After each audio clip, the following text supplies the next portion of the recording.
I've loved the music. I've already played it on the show, Blow Globe. So before Yeah, we thank get, you. yeah, you bet. Before we get into the album, I want to know, 5 years ago with this pandemic, it changed so many things, especially for musicians.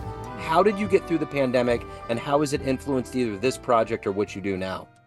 Well, it's had a tremendous uh, influence and impact on, I mean, everyone's lives, of course, but specifically when it comes to this project. So I moved to New York City on January 4th of 2020, and even even better timing, I signed a year-long lease for March 1st of 2020. So Wow. um, yeah, we had about 10 days of getting furniture, me and a couple guys in a spot in Brooklyn, and then it was like, okay, I guess we can't go outside, and it was don't touch your face, don't touch your eyes era of COVID, where people were cleaning shipping boxes and hoarding toilet paper and whatever else. But so yeah, I stuck it out. I stayed in New York City and actually really enjoyed the time there because it was such a unique time to be in the city. I had a car, so it was funny. I would actually take leisurely drives, which is something I never thought I would say about living in New York, but Yeah. literally would drive around the island of Manhattan and be like, yeah, there's no traffic, on a Wednesday at 3 p.m. Nobody's out. So yeah, just go for a stroll basically, which is like such a, I don't know, such a Midwest thing to do, I guess, or Yeah.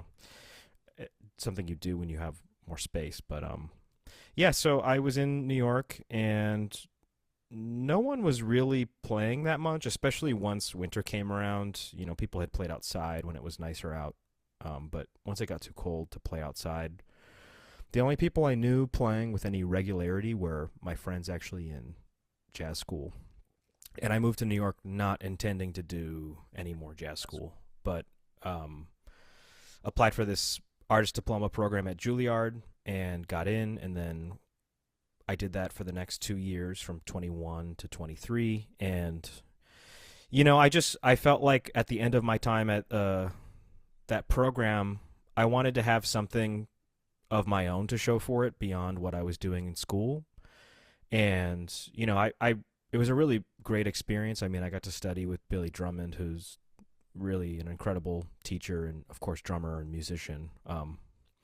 But I also, with that program, I got to take basically any class I wanted at Juilliard for free, not even in the jazz program. So I took a classical orchestration class my second year, and I had thought about starting my own big band for a couple years before that, and then COVID happened, so that was not really a reality, an immediate reality, or even medium-term reality. And so then I started thinking about, you know, and this is still like New York is just opening up and New York is just starting again, but it's still in the era of like there's people are sitting with giant sheets of plastic between each other, or to go see. There was a long period of time where bars could only be open until 9 or 10 p.m. I can't remember now, but something like that. And so it was still really fractured, and arguably it still is kind of fractured and segmented from that time. But yeah. So, anyways, I was just kind of thinking going into that second year of that Juilliard program, how can I, have something of my own by the end of this 2 year program? And I actually discovered this record during my first year there by a tenor, really phenomenal tenor saxophonist and writer named Walt Weiskopf, Yep. who has a lot of great records under his own name. But he's got, I think, two nonet records.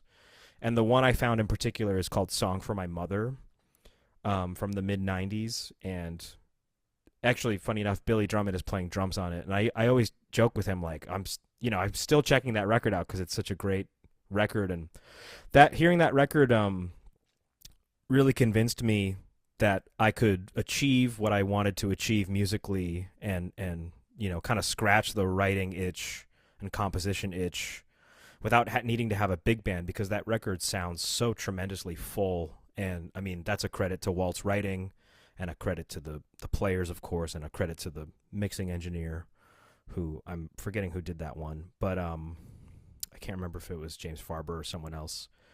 But yeah, so hearing that record, and then of course getting to talk to Billy Drummond about it, and playing with that group, I decided to start my own band called Blow Globe, which is the band you hear on this record. And the original premise of the band was, okay, it's not going to be a big band. And then main rule, the main core rule as far as instrumentation goes is that um, I could only have one of every instrument. So no second trumpet, no second trombone. Because when you think of a big band, you think of sections, right? You think of a saxophone section and brass section with the trombone section and trumpet section. And I wanted to challenge myself as a writer. For my recital at Juilliard, I wanted to challenge myself and see if I could kind of replicate what Walt was doing on his record with my own instrumentation. So um, I chose to have a French horn in the band, and at this time it was a 6-horn band, and that recital went really well.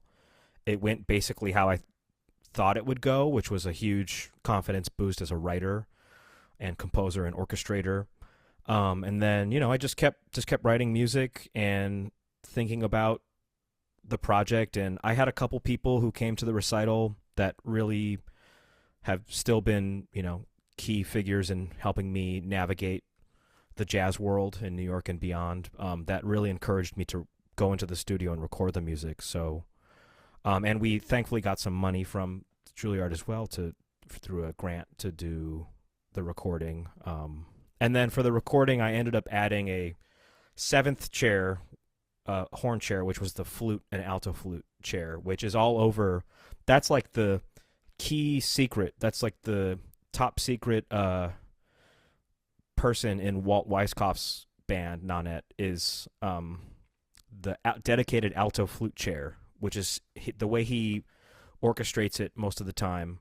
It's not on the top, which you would normally think the flute's going to be doubling or at the top voice, but he actually puts the alto flute normally on the second voice of a chord or on a line, and it just like it's like adding an egg to anything you're baking. It just like massively thickens it up in this really lush, beautiful way. So I ended up adding that chair before the recording, and then now post recording, I've had to break my one rule, which was no doubling of an instrument. And that's, I had to add a second trumpet chair since the recording, only because it became clear once we did the recording, because the band still kind of functions like a big band, it became clear that we would need, unless we had like, I guess, John Faddis or somebody with like the most Iron Man of chops to solo and play like lead trumpet style lines or phrases, shortly after or shortly before a solo. It's just the second trumpet needed to happen, but other than that, it's still the same band now, and from the recording. And yeah, I guess that's how the pandemic and COVID kind of influenced this, and how Blow Globe was kind of born out of that circumstance. It all goes back to moving to New York and then still wanting to play and be a part of the scene, but the scene being so shut down and fragmented and segmented, and going to Juilliard, and it out of that 2-year experience, this band was born and the recording was born, and here we are. I love it. What a great description. So let me ask you this. Take me back to the beginnings of your life. How did music, and more specifically jazz, become your destiny? Sure. So I'm from Kenosha, Wisconsin, and my father is a really great pianist, and he still plays. He's not a professional musician like full time, but he still gigs very regularly on weekends or Fridays, or basically whenever he can, even on weekdays. He's got a Tuesday night. He had for a long time a Tuesday night big band he played with basically every week, and I, along with my 2 sisters, we all played music from a very young age, and we all started on piano. So we all took piano lessons from a very young age. And it pains me to say it now, but I absolutely did not like practicing piano when I was a little kid. It felt like such a chore or task and not fun. And, thinking back on it now, it's probably because I didn't get to, things like Beethoven or Mozart fast enough. Because once I got to that, it was like, oh, this is great. I love this. But at the time when I was a young kid, I didn't like practicing piano. So, I begged and begged. I actually was begging to take bass lessons and drum lessons, and I got the drum lessons at age 9, going into 4th grade. And it was kind of perfect because my dad would take me up to the next town up, Racine, and I studied with a guy for a very long time, basically from age 9 until the second or third year I was in high school, whose name is Mark Police, with a Police with a U, Pulice, and he was a drummer and personal assistant for Carmen McRae, and lived in Los Angeles for a while. And then he's from Wisconsin, from Racine, and he moved back after that part of his career and life was done, and just taught drum lessons. And what a fortunate circumstance that I have a world-class, traveled, seasoned professional drummer, jazz drummer, who's teaching me from my very first drum lesson. So that's really a remarkable experience looking back on that. And I also spent a lot of time playing vibraphone and mallet instruments, and I have a huge love for all percussion instruments. Toward the end of my time in high school, I was probably practicing timpani just as much as drum set or anything else. And I still feel like I could take a timpani audition with an orchestra, which I probably couldn't. But, coming out of high school, it was like a crossroads of like, oh, do I want to do drum set, or do I want to like play do I want to just go full on timpani, which is its whole own world. Yeah. But I've just tried to stay open, and maybe that's really kind of reflecting on growing up and the music lessons, all the different lessons I took, and all the different,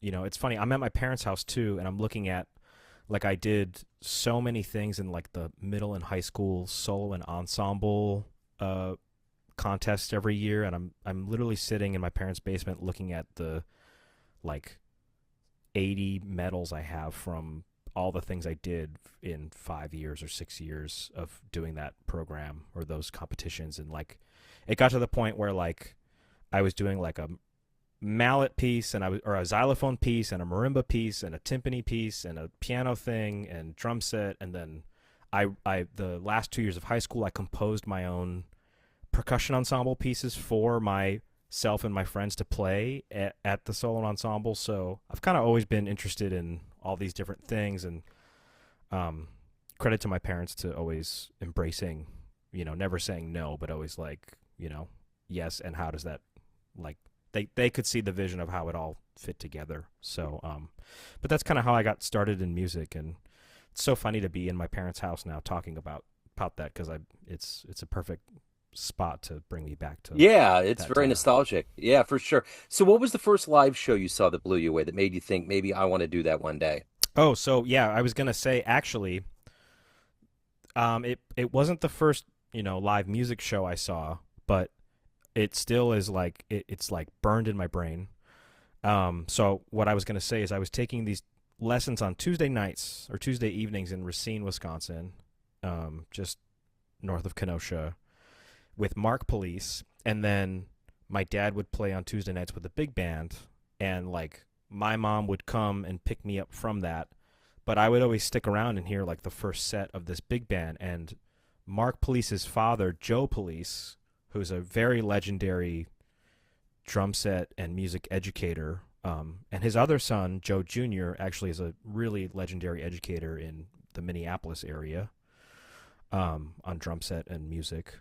But I would hear the Joe Police Senior play big band drums, and like that was like such a pivotal moment where it was like a switch flipped that took music from being this. And that was very early on in my drum set lessons too. That was, basically from the start. I would go have a drum lesson with this incredible musician, Mark Police, and then I would go sit and listen to his dad play like really badass big band drumming, for like an hour after that. So what an incredible pocket of education on my Tuesday nights as a 4th grader, before I went back home and did my, multiplication tables, excuse me, or whatever.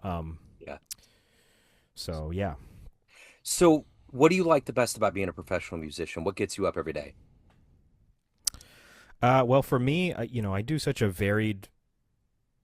My work varies day to day or project to project. So I think that for me, if I just did one thing, it'd probably get a little stale. So I think probably for me, what gets me up and what keeps me going in music is the variety. I mean, even if I was playing just drums too, there's so much in today's day and age. Unfortunately, it doesn't really seem like we live in an era, certainly compared to what it was even 30 years ago. We don't live in like a touring bands era. I mean, I just saw somebody, I think Mark Carey or someone shared a tour schedule with Betty Carter that was like 2 months in Europe, and it was every day, like no days off. Just and playing in these towns that I've never.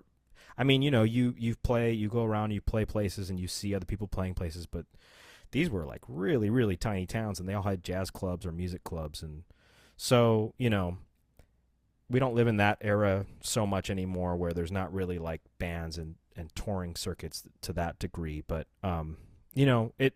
I think what gets me up is just like what I said, the variety of music and the variety of my job, and it's never dull. I mean, I just did this project at Ravinia called the Bridges Project, which is fusing a jazz quartet with a classical string quartet.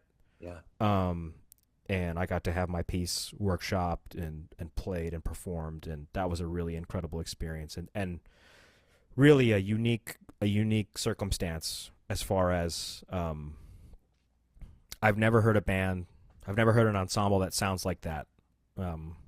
Really, really unique. So, it's remarkable that just every day or every week it seems like it's a new thing, a new project, and then also what keeps me going or what keeps getting me up and excited in the morning is in the back of my mind. I'm like, okay, we're releasing the first Blow Globe record right now, but I already have songs written for the next one, and I'm already thinking about how we're going to record the next one. I've learned so much from this process from the first notes I wrote to releasing now today.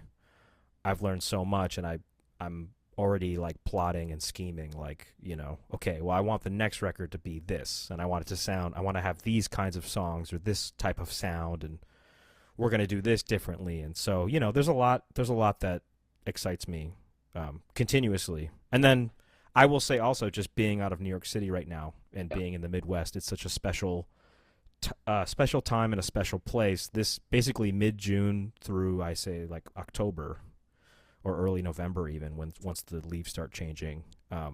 It's really just, I don't know. It's truly top tier to me. So, Yeah. and there's no shortage of inspiration Yeah. here. For sure. So let me ask you this. At the end of the day, everyone has a perception of you. Family, friends, students, colleagues, fans, everyone that knows you, but you run the show. What's your perception of you? Who do you think you are? Oh, my perception of myself? Oh, whoa. That's a hard question. Yeah. I don't often stop and think about that. Yeah. I mean, and this is it's a continuously developing thing, and it changes even, day to day or sometimes hour to hour. But I think lately, especially with this Blow Globe album and everything that's, I think, gonna come after that, I'm going to release and work on. Even if I'm a sideman, I think I really just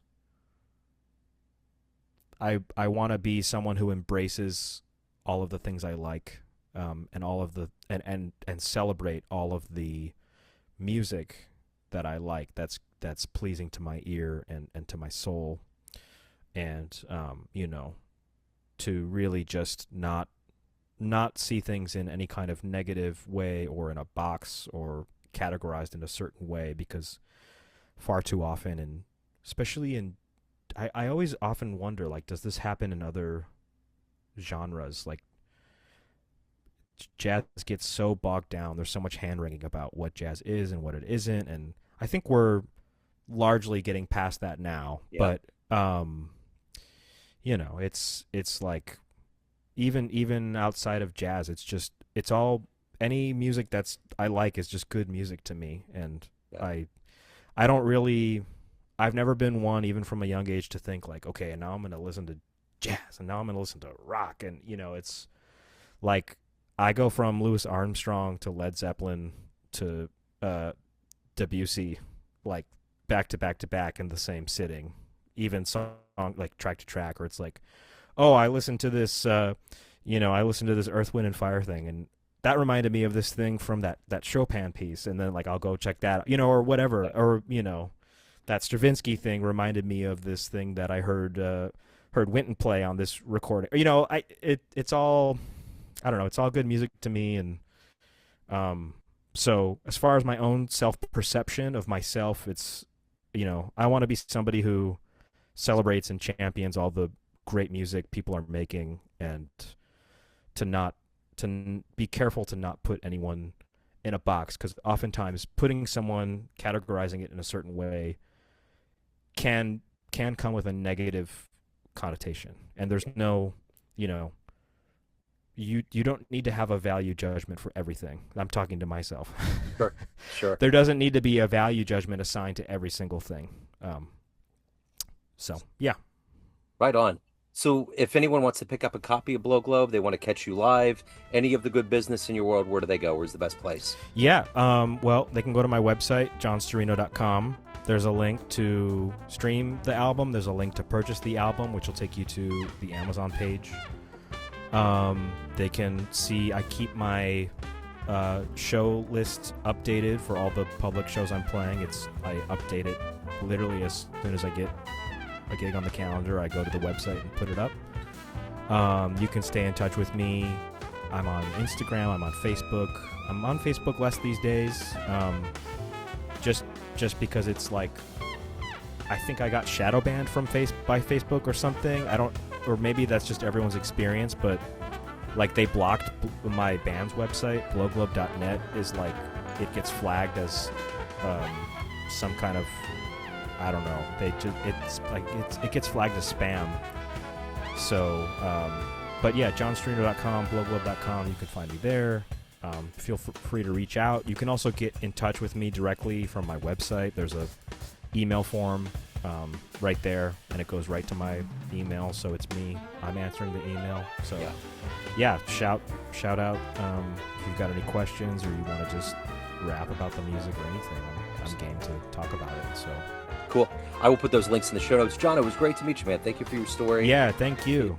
Yeah. Thanks so much for having me, and I'm glad we could make this work over Zoom and get together, and it's great to meet you here, and yeah, I look forward to hearing it. Yeah, absolutely. Jazz fans, Joe Domino here, the host of the weekly Neon Jazz radio show and regular interview series being produced and distributed from Lee Summit, Missouri.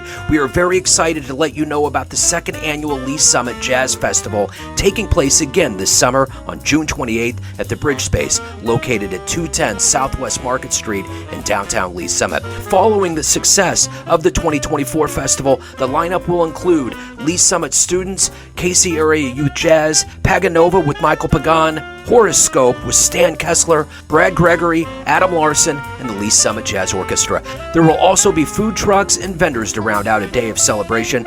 Early bird tickets are 2 for $30, and all details can be found at lsjazzfest.com. We can't wait to see you there.